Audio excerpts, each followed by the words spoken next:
இந்த ஃபைலு பதில் இந்த ஃபைல் மாற்றினா சீக்கிரம் முடிச்சிடலாண்டி. நீ ஃபோன் பேசாமல் டக்குன்னு முடி.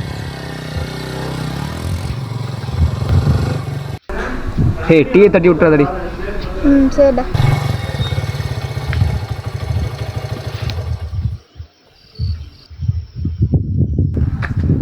இங்கே என்ன பண்ணிட்டு இருக்க?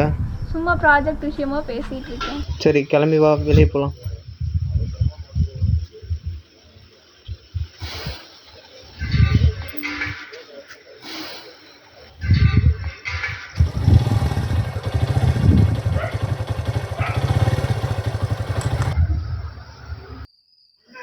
மச்சான், மதியம் என்ன ப்ராஜெக்ட் பண்ணிட்டு இருந்தீங்க? எதுவுமே சொல்ல மாட்டேறா அவ. மச்சான், நீ நினைக்கிற மாதிரிலாம் தப்பாலாம் எதுவும் நடக்கலடா. சும்மா உட்காந்து ப்ராஜெக்ட் விஷயமா பேசிட்டு இருந்தேன்டா, அவ்வளோதான்டா. சீச்சி, தப்பாலாம் ஒன்றும் நினைக்கலடா. சரி வா, சரக்கடிக்கலாம். நீ செம்ம டைலருக்கு மச்சான். ஒரு ஓட்காவை ராவாடி. சரி ஓகேடா. சரி, ஸ்டார்ட் பண்ணுவோமா? எனக்கு பியரே போதும், நீ அது ரெண்டுத்தையும் அடிச்சிரு. சரி, சீட்டை போடு. மச்சான், கவனிச்சியா? இன்னைக்கு பாரு, பியர் எவ்வளோ கூலிங்காக இருக்குது பாரு.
என்ன மச்சான், போதையில் என்ன பண்ணுன்னு தெரியாமல் நீ மட்டும் பாட்டிலாம் போட்டு எல்லாத்தையும் உடச்சிட்டு போல இருக்கு. என்னடா பிரச்சனை? இல்லை மச்சான், நைட்டு கனவுல உன்னை கொண்டுட்டேன்டா போதையில். அதான். டேய், என் உசுறு முக்கியண்டா. நீ குடிக்கவே வேணாண்டா சாமி. ஆளா விட்றா.